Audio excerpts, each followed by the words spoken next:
The engineering team behind the Streamliner motorcycle is based in the USA. We're here though, we're here. Another one of our adventures, another one of our adventures. Hey? Guy's taken the day off work to travel 4,000 miles to Portland, Oregon, to see if he can actually fit inside the machine.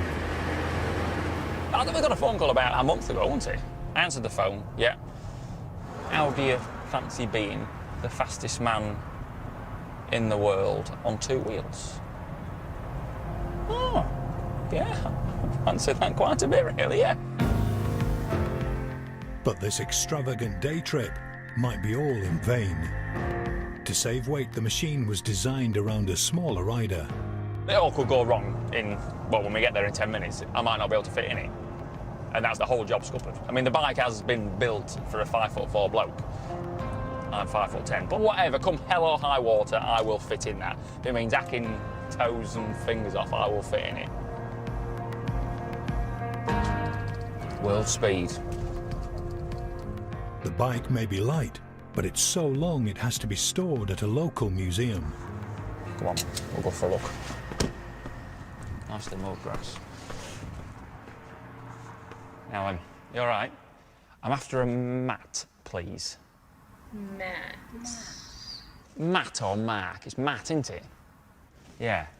It's to do with his top speed motorbike. Yeah, follow the red carpet all the way to the end, Yeah. and then the motorcycles will be on your right. Follow the red carpet. Thank you very much. Follow the red carpet, yeah. Cheers, mate. Yeah, come on. Come on. Oh, look at that. There she is. This is the Rocket Streamliner. That's her.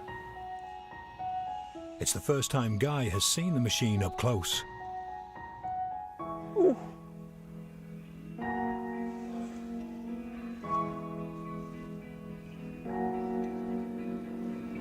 Guy? All right, mate. How you doing? All right. You, Matt. Nice to meet you, mate. Good to meet you, man. Mate, I'm honoured to meet you. Matt Markstaller is a full-time truck engineer and part-time hot rod builder. Do you have your own machine shop then? You know, I've got a mill and I've got a lathe. He's been making machines for Bonneville for 35 years. Bonneville's a crazy place. The Rocket is his baby. It may not look conventional, but that's because this $1 million machine pushes motorbike design to the limit. Well, it's a motorcycle because a motorcycle is something with two wheels. But it's not really like any other motorcycle you've ever seen. It's got center hub steering because it's just stiffer than forks. It's just everything you look at. Bloody hell. You need the bodywork because at 376 miles an hour, aerodynamics dominates. The air is so strong that it's like an airplane flying through the air, really. How much boost are you putting through? About 28 pounds. Oh, fair bit then. Yeah. It has not one, but two 1500cc engines, which are turbocharged to create 1,000 horsepower. That's 5 times more than a high-spec superbike. Where's the clutch then? Well, the original plan was, as you thought, as I thought, that we was coming here to get measured up to see if we could fit in it. But actually, I don't think that was the case. I think it was more to see the colour of my mustard, if you see what I mean. I hadn't heard of him. Yeah, the bottom line was it was a job interview, really. He's great. You know, what I was really impressed with is he had a lot of questions about everything along the way. And you run independent controllers for each engine? Yep. And then what I really love about him is his enthusiasm to do this, but he's got experience that would lend itself. I think that going 400 miles an hour on the solid is probably about the craziest, most uncomfortable thing you could do on a motorcycle. I would think Isle of Man would be a very close second. And then in addition to that, he's done a lot of other things that are first-time things for him. We broke the world record for the world's fastest sledge a couple of years ago, and we used a parachute for that.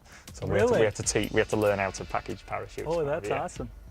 He goes in, he's not familiar, and he is successful at it. So that's what's really encouraging. I hope I can fit in it. I hope I can fit in it. You probably have to cut your hair. I'm not bothered about that, mate. I am due a haircut. I didn't notice that the other day. There's a particular kudos to a land speed record. It's not about winning a race one weekend. It's all about being declared the fastest of all time, and has always attracted motorcycling mavericks.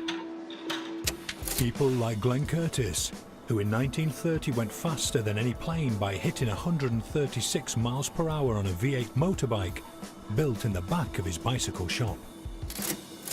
The first to 200 was German Wilhelm Hertz, a rebel who practiced on the autobahns. Bike dealer Don Vesco was the first to 300, using two-stroke engines considered dangerous by everyone else. I think I can fit in there. This lorry mechanic from Grimsby would love to join the ranks of those top speed heroes. I suppose when you're in, you're in.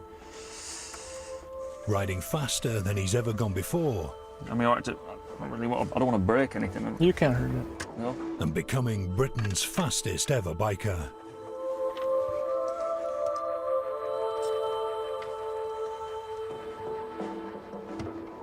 Yeah. There you go. Yeah, no Let's drop it down. Yeah, no problem. Just the knees. It's not going to be easy. Guy only fits if he contorts his legs into a crippling position. This is cosy. I want you in here as well, boy. You gonna put the canopy on? Yeah. Yeah. I'll tell you, I've got 1,000 people I know, and maybe 100 of them would tell me, oh yeah, I would do that in just a minute. But I know that when it really comes down to it, you'd get in and you'd think about your family and you'd think about your other priorities and say, this is a big risk. So it's literally 1 in a million people that would be capable of this. And I was impressed with his mix of qualities, and I'm optimistic that he could be that guy. So that's the throttle there. Yep. Yeah. Yeah, chomping at the bit now. Chomping at the bit.